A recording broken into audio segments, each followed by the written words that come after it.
సంక్రాంతి పండుగ అంటే ఆంధ్రాలో ఫేమస్. మరి ఈ పండుగ షాపింగ్ కి ఎస్ఆర్ షాపింగ్ మాల్ ఫేమస్. నమస్తే, నేను Keshav. Welcome to Suman TV. Telangana మాజీ మంత్రి కేటీఆర్ అరెస్ట్ అవుతారా అవరా, ఇదే సస్పెన్స్ వాతావరణం ఇప్పుడు రాష్ట్ర వ్యాప్తంగా చర్చనీయంగా మారినటువంటి పరిస్థితి. ఎందుకంటే తెలంగాణ హైకోర్టు ఇచ్చినటువంటి డైరెక్షన్స్, అలానే ఆయన అరెస్టు వ్యవహారం పైన ఇచ్చిన స్టే తదితర ఉత్తర్వులన్నీ తొలగించడం, మరోవైపు ఏసీబీ దూకుడుగా వ్యవహరిస్తుండటంతో కేటీఆర్ అరెస్టు కావచ్చు అనేటువంటి ఉత్కంఠ నెలకొని ఉంది. ఈ నేపథ్యంలో చట్టపరంగా ఈరోజు జరిగినటువంటి కోర్టులో జరిగిన వాదనలు ఏంటి, చట్టపరంగా కేటీఆర్కు ఉన్న అవకాశాలు ఏంటి, విశ్లేషించేటువంటి ప్రయత్నం చేద్దాం. మనతో పాటు ప్రముఖ అడ్వకేట్ డివి రావు గారు ఉన్నారు. డివి రావు గారు నమస్కారం. నమస్తే అండి. డివి రావు గారు, ఈ కేసులో రెండు రకాల వాదనలు, ఒకవైపేమో అవకతవకలు జరిగాయని, ఇంకోవైపేమో అసలు జరగలేదనేటువంటి వాదన. సో విచారణకి సహకరించాల్సిందిగా కాంగ్రెస్ పార్టీ నాయకులు, ప్రభుత్వ పక్షాన్ని మాట్లాడుతున్న వాళ్ళందరూ చెప్తున్నారు. అసలు ప్రొసీజరే తప్పు ఉంది అనేటువంటి వాదనని బీఆర్ఎస్ పార్టీ శ్రేణులు చెప్తున్నాయి. ఫైనల్గా ఈరోజు కోర్టులో ఇచ్చినటువంటి డెసిషన్, అంటే ఆయన పిటిషన్, కేటీఆర్ పిటిషన్ని డిస్మిస్ చేయడం అంటే పూర్తి స్థాయిలో ఆయన కేసులో ఇరుక్కుపోయినట్టుగా కూడా ఒక వాదన వినిపిస్తుంది. అసలు ఏం జరుగుతుంది, ఈ వాదనలో నిజం ఎంత ఉంది? యాక్చువల్గానండి, ఈ కేసు వివరాలు కనుక మనం చూసినట్టయితే ఆరోపణలు వచ్చాయి, దానిపైన కంప్లైంట్ అందింది. కంప్లైంట్ అందిన తర్వాత దానిపైన ఎఫ్ఐఆర్ రిజిస్టర్ చేశారు. ఎఫ్ఐఆర్ రిజిస్టర్ చేసిన తర్వాత యాజ్ పర్ ప్రొసీజర్ వచ్చేసేసి ఎవరైతే అక్యూస్డ్ ఉన్నారో అక్యూస్డ్కి నోటీసెస్ ఇచ్చారు.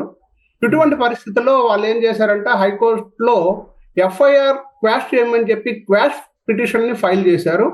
సో క్వాష్ పిటిషన్ డిసైడ్ అయ్యేంత వరకు కూడాను వీళ్ళని అరెస్ట్ చేయడానికి అవకాశం లేదని చెప్పేసి హైకోర్టు అరెస్ట్ని స్టే చేయడం జరిగింది. సో ఈ రోజు ఏంటంటే క్వాష్ పిటిషన్ని డిసైడ్ చేసింది హైకోర్టు. అయితే జనరల్గా ఏంటంటే సర్వసాధారణంగా ఎఫ్ఐఆర్ని క్వాష్ చేయడానికి ఏవి కూడా, అంటే ఏ కోర్ట్స్ కూడా అంగీకరించవు. ఎందుకనంటే నిజాలు తెలియడానికి ఇంకా చాలా టైం ఉంది కాబట్టి, చాలా అంటే ఇన్వెస్టిగేషన్ ముందుకు జరగాలి కాబట్టి, జరిగితేనే వాస్తవాలు బయటకు వస్తాయనే ఉద్దేశంతో సర్వసాధారణంగా ఎఫ్ఐఆర్ని స్టే చేయడానికి అంగీకరించవు. వెరీ రేర్ కేసుల్లో తప్ప ఎఫ్ఐఆర్ని క్వాష్ చేయడానికి అంగీకరించవు. కాబట్టి ఈరోజు ఆ క్వాష్ పిటిషన్ ని డిస్మిస్ చేసిందని మనం చెప్పుకోవచ్చు. కానీ అంటే ఒకటి, ఇక్కడ ముందస్తు బెయిల్ లేదంటే విచారణకు సంబంధించి ఆయన తెచ్చుకున్నటువంటి విచారణ పైన స్టే ఆర్డరు, ఇవన్నీ ఒక కేటగిరీలోకి వస్తే, ఈ క్వాష్ పిటిషన్ అనే దాని మీద గతంలో చంద్రబాబు నాయుడు గారి అరెస్ట్ సందర్భంలో కూడా ఆయన అరెస్ట్ అయిన తర్వాత క్వాష్ పైన ఎక్కువ డిస్కషన్ జరిగింది.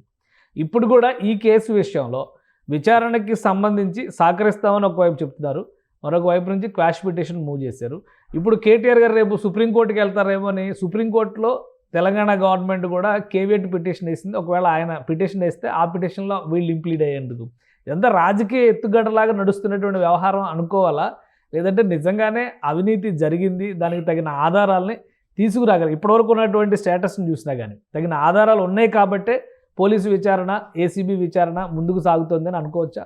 యాక్చువల్గానండి, ఎఫ్ఐఆర్ రిజిస్టర్ చేయడానికి జస్ట్ ఒక ఇన్ఫర్మేషన్ ఉంటే వాళ్ళకి సరిపోతుంది. ఎఫ్ఐఆర్ రిజిస్టర్ చేయడానికి జనరల్గా ఏంటంటే ఒక ఫోన్ ద్వారా ఏదైనా ఇన్ఫర్మేషన్ ఇచ్చినా కానీ, ఎఫ్ఐఆర్ అంటేనే ఫస్ట్ ఇన్ఫర్మేషన్ రిపోర్ట్. సో వాళ్ళకి ఒక ఇన్ఫర్మేషన్ వస్తే ఖచ్చితంగా వాళ్ళు వచ్చేసేసి ప్రైమరీ ఎంక్వైరీ చేసి ఎఫ్ఐఆర్ చేయాల్సిన బాధ్యత ఉంది. ఎందుకంటే సుప్రీంకోర్టు ఆల్రెడీ లలిత్ కుమారి కేసులో స్పష్టమైన జడ్జిమెంట్ ఇవ్వడం జరిగింది. ఎఫ్ఐఆర్ ఎప్పుడు రిజిస్టర్ చేయాలి, ఎఫ్ఐఆర్ రిజిస్టర్ చేసిన తర్వాత ఏం చేయాలి అన్న దాని మీద స్పష్టమైన తీర్పు ఇవ్వడం జరిగింది. సో ఎఫ్ఐఆర్ రిజిస్టర్ చేయటాన్ని మనం తప్పు పెట్టడానికి అవకాశం లేదు. అయితే ఇక ఇన్వెస్టిగేషన్లో వాళ్ళకి విట్నెస్ ఎవరెవరు ఉన్నారు, అదేవిధంగా ఎవిడెన్స్ ఏమేమి ఉన్నాయి, వీళ్ళకి ఎగ్నెస్ట్గా అక్యూస్డ్కి ఎగ్నెస్ట్గా ఏమేమి ఉన్నాయి, అదేవిధంగా వీళ్ళని కన్విక్ట్ చేయడానికి అవకాశం ఉందా, అసలు యాక్చువల్గా లేదనంటే ఇదేమన్నా కానీ పొలిటికల్, అంటే దాన్ని ఏమంటాం మనం, కక్షతో చేశారా, ఇవన్నీ కూడాను ఇన్వెస్టిగేషన్లోనే ముందుకెళ్ళడానికి అవకాశం ఉంటుందండి. ఎందుకనంటే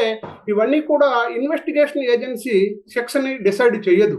ఇన్వెస్టిగేషన్ ఏజెన్సీ ఇన్వెస్టిగేషన్ని కంప్లీట్ చేసి ఈ విధంగా ఏవైతే ఆరోపణలు ఉన్నాయో దానికి ఈ విధమైన బలమైన సాక్ష్యాలు ఉన్నాయి, బలమైన సాక్షులు ఉన్నారు అని చెప్పేసి కోర్టు ముందు పెట్టడం జరుగుతుంది. అంతటితో ఇన్వెస్టిగేషన్ ఏజెన్సీ కానీ గవర్నమెంట్ పని కానీ కంప్లీట్ అయిపోతుంది. సో ఇక అతను దోష లేకపోతే నిర్దోష అనేది డిసైడ్ చేసే బాధ్యత, డిసైడ్ చేసే రెస్పాన్సిబిలిటీ కోర్టుగా అని మనం చెప్పుకోవచ్చు. సో ఇప్పుడు అతను దోష నిర్దోష అనేది డిసైడ్ చేయాల్సింది కోర్టు కాబట్టి అంతవరకు కోర్టు డిసైడ్ చేయడానికి ఇన్వెస్టిగేషన్ జరగాల్సిన అవసరం ఉంది. కాబట్టి ఈరోజు ఎఫ్ఐఆర్ని క్వాష్ చేయడానికి కోర్టు అంగీకరించలేదని మనం చెప్పుకోవచ్చండి. కానీ ఈ కేసులో ఇంకా నెక్స్ట్ స్టెప్ ఏం మిగిలింది? కేటీఆర్ గారు సుప్రీంకోర్టుకి వెళ్తారంటున్నారు. ఇంకోవైపు ఏమో మళ్ళీ ఇన్వెస్టిగేషన్కి సంబంధించి ఆయనకి నోటీసులు ఇస్తుంది ఏసీబీ. ఆల్రెడీ ఈడీ విచారణని వాయిదా వేశారు. ఇప్పుడు ఉన్నటువంటి ఆప్షన్ ఏంటి? విచారణకు పిలుస్తారు, అరెస్ట్ చేస్తారు. అరెస్ట్ అవ్వడానికి ఏమైనా ఆటంకాలు ఉన్నాయా? అరెస్ట్ అవ్వడానికంటే అండి నోటీస్ ఇచ్చారు కాబట్టి నోటీస్ ఇచ్చేటప్పుడు ఖచ్చితంగా ఆయన హాజరవ్వాల్సిన అవసరం ఉంది. ఇన్వెస్టిగేషన్ ఆఫీసర్ ముందు హాజరవ్వాల్సిన అవసరం ఖచ్చితంగా ఉంది.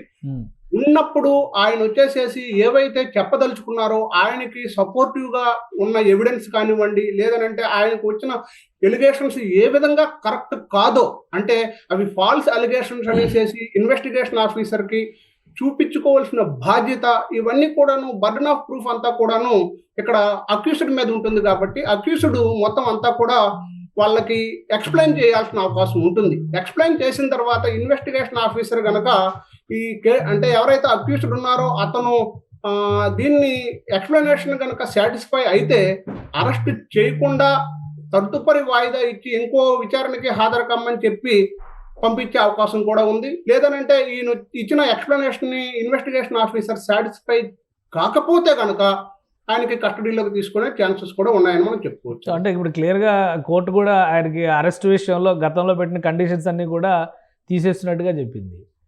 అంటే ఒకవేళ విచారణకు పిలిచి అదుపులోకి తీసుకునే అవకాశం కూడా ఉండొచ్చు సుప్రీంకోర్టుకి వెళ్ళే లోపు అనుకుంటే. కేటీఆర్ గారు చేస్తున్నటువంటి వాదన, ఆయన తరపు న్యాయవాదులు చేస్తున్నటువంటి వాదన, అసలు ఈ కేసులో ఎక్కడా కూడా కేటీఆర్ గారు నేరుగా లబ్ధి పొందలేదు కాబట్టి అసలు ఈ కేసే నిలవదు, ఈ సెక్షన్లు ఏవి వర్తించవు అంటున్నారు. ఈ వాదనలో నిజమెంత? కానీ ఇక్కడ సెక్షన్లు సరైనవా కాదా, లేదనంటే అతనికి ఎగ్నెస్ట్ గా సాక్షులు కానీ సాక్ష్యాలు కానీ ఉన్నాయా లేదా అన్నది సుప్రీంకోర్టు ప్రైమరీ స్టేజ్ లో డిసైడ్ చేయదండి. అది యాక్చువల్ గా హైకోర్టు కూడా డిసైడ్ చేయలేదు. కానీ ఇక్కడ వీళ్ళు సుప్రీంకోర్టుకు వెళ్ళినా కూడాను వీళ్ళకి ఫేవర్ గా అవకాశం, అంటే తీర్పు రావడానికి అవకాశాలు చాలా తక్కువగా ఉన్నాయని మనం చెప్పుకోవచ్చు. ఎందుకనంటే ఖచ్చితంగా కేటీఆర్ గారు కానీ లేదంటే అక్యూజ్డ్ ఇంకెవరైనా ఉంటే కనుక వాళ్ళంతా కూడా ఖచ్చితంగా ఇన్వెస్టిగేషన్ కి సపోర్ట్ చేయాల్సిందే. ఇన్వెస్టిగేషన్ కి సపోర్ట్ చేసిన తర్వాత వీళ్ళు ఏవైతే వీళ్ళకి సపోర్టివ్ గా డాక్యుమెంట్స్ సబ్మిట్ చేస్తారో అవి కరెక్ట్ అయిన డాక్యుమెంట్స్ అయినప్పటికీ ఇన్వెస్టిగేషన్ ఆఫీసర్ కనుక వాటిని కన్సిడర్ చేయకుండా పార్షియల్ గా కనుక ముందుకెళ్తే అప్పుడు కోర్టుల జోక్యాన్ని వీళ్ళు కోరడానికి అవకాశం ఉంటుంది. అప్పుడు దాన్ని స్టే ఇవ్వటం కానీ లేదంటే క్వాష్ చేయటం కానీ తీసుకునే, అంటే బాధ్యత తీసుకునే అవకాశం ఉంటుంది. ఆ విధంగా అప్పుడు క్వాష్ చేయడానికి అవకాశం ఉంటుంది. కానీ ఇప్పుడు ఇటువంటి స్టేజ్ లో మీరు ఏవైతే మాకు చెప్పదలుచుకున్నారో కోర్టుకి ఇవే విషయాన్ని మీరు ఐవో ముందు చెప్పండి అని చెప్పి పిటిషన్ ని డిస్మిస్ చేయడానికి ఎక్కువ అవకాశాలు ఉన్నాయని మనం చెప్పుకోవచ్చు. సుప్రీంకోర్టుకి వెళ్ళినా పెద్ద రిలీఫ్ దొరకపోవచ్చు దొరకడానికి, ఎందుకంటే ఈ ప్రైమరీ స్టేజ్ లో రిలీఫ్ దొరకడానికి పెద్దగా అవకాశం లేదని మనం చెప్పుకోవచ్చు. రైట్. ఇంకొకటి అంటే ఈడీకి సంబంధించి ఈడీ ఇన్వాల్వ్మెంట్ లేదా ఈడీ ఎంక్వైరీ చేసేంత స్థాయిలో ఇందులో మనీ లాండరింగ్ ఏదీ జరగలేదు అని కేటీఆర్ తరపున జరుగుతున్నటువంటి వాదన. ఈ కేసుకు సంబంధించి ప్రభుత్వ పక్షాన్ని చెబుతున్నటువంటి వాదన ఏంటంటే ఈ ఫార్ములా రేసింగ్కి సంబంధించి అసలు అగ్రిమెంటే జరగక ముందర, అలానే గవర్నమెంట్కి సంబంధించినటువంటి ఫైనాన్స్ డిపార్ట్మెంట్ అప్రూవల్స్ ఏవి లేకుండానే నగదు మొత్తం కూడా అవతల కంపెనీకి చెల్లింపులు జరిగినాయి. ఇది ఏ క్రైటీరియాతో చేశారు, అది కూడా ఎక్కడ బ్రిటన్లో ఉన్నటువంటి కంపెనీకి చెల్లింపులు చేశారు. కాబట్టి ఇది మనీ లాండరింగ్ కిందకి వస్తుంది అనేటువంటి వాదన ప్రభుత్వ పక్షాన్ని చెప్తున్నారు. ఏది కరెక్ట్? ఇక్కడ ఏంటంటే అండి, మెయిన్ డిస్క్రిషనరీ అనేది చాలా కీ రోల్ అంటే పోషిస్తుంది. యాక్చువల్ గా ఆ విధంగా రిలీజ్ చేయడానికి డిస్క్రిషనరీ ఉందా లేదా, ఒక క్యాబినెట్ మినిస్టర్ కి ఆ డిస్క్రిషనరీ ఉందా లేదా అన్నది ఇక్కడ చాలా ఇంపార్టెంట్ విషయం. ఒకవేళ కనుక ఆ విధమైన డిస్క్రిషనరీ అతనికి మనం కనుక క్యాబినెట్ కానివ్వండి లేదంటే స్పెషల్ ఇది కానీ జీవో కనుక వాళ్ళు పాస్ చేసి ఉండుంటే కనుక ఖచ్చితంగా దాన్ని తప్పు పట్టడానికి అవకాశం లేదనేసి మనం చెప్పుకోవచ్చు. ఇక మనీ లాండరింగ్ జరిగిందా లేదంటే క్విడ్ ప్రోకో జరిగిందా అన్నది కంప్లీట్ గా ఇన్వెస్టిగేషన్ మీదే ఆధారపడి ఉంటుందండి. ఒకవేళ కనుక ఇప్పుడు ఏదైతే ఉందో, ఒకవేళ క్విడ్ ప్రోకో జరిగింది అనేసి వీళ్ళు భావించినా కూడాను ఆ క్విడ్ ప్రోకో అన్నది అంటే వాళ్ళ దగ్గర నుంచి వచ్చిన అమౌంట్ ఏదైతే ఉందో అది వీళ్ళ పర్సనల్ గా వాడుకున్నారా, లేదంటే వీళ్ళ వ్యక్తిగత అవసరాలకు వాడుకున్నారా, లేదంటే అది కూడా ప్రజలకే ఉపయోగించారా అన్నది కూడా చాలా కీ రోల్ పోషిస్తుంది ఇక్కడ. సో ఇవన్నీ కూడాను ఇన్వెస్టిగేషన్ జరగకుండా డిసైడ్ చేయడానికి అవకాశాలు చాలా తక్కువగా ఉన్నాయని మనం చెప్పుకోవచ్చు. రైట్. థ్యాంక్ యూ డివి రావు గారు, మీ అభిప్రాయాన్ని తెలియజేసినందుకు. ఇది కేటీఆర్ కేసుకు సంబంధించి ఉన్నటువంటి యాక్చువల్ స్టేటస్ రిపోర్ట్. చట్టపరంగా చూసినప్పుడు వివిధ అంశాలపైన ఇన్వెస్టిగేషన్ జరగకుండా కోర్టులు ఇన్వెస్టిగేషన్లో జోక్యం చేసుకునేటువంటి అవకాశాలు లేవు. కాబట్టి కేటీఆర్ గారు సుప్రీంకోర్టుకు వెళ్ళినా కానీ పెద్దగా రిలీఫ్ దక్కే అవకాశాలు ఉండకపోవచ్చని డివి రావు గారు విశ్లేషిస్తున్నారు. అలానే ప్రభుత్వ పక్షాన్ని చేస్తున్నటువంటి ప్రధానమైన వాదన మనీ లాండరింగ్ జరిగిందనేటువంటి ఆరోపణలను కూడా ఆయన విచారణ ద్వారానే ఎదుర్కోవాల్సి వస్తుందనేటువంటి విశ్లేషణ చేస్తున్నారు. ఇది special discussion. Keep watching. Suman టీవీలో మీ పర్సనల్ అండ్ బిజినెస్ ప్రమోషన్స్ కోసం కింది నెంబర్కి కాంటాక్ట్ చేయండి.